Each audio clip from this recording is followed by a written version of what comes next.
Creating a Weebly account is simple and quick. Follow these steps to get started. Visit Weebly's website. Go to weebly.com. Sign up. On the homepage, click the Sign Up button. You can sign up using your email address, Google or Apple account. Choose the option that suits you. Enter your information. If you choose email sign up, enter your name, email address, and a secure password. Click Sign Up to continue.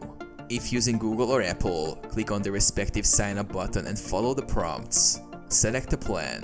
Weebly offers both free and paid plans. You can start with the free plan, which comes with basic features, or select the paid plan if you need additional functionalities like custom domains and advanced analytics. Choose a template. After signing up, you'll be prompted to choose a website template. Weebly provides a variety of pre-designed templates for different industries and styles. Pick one that suits your needs. Start building your site. Once your account is set up, you can start customizing your website using Weebly's drag and drop editor.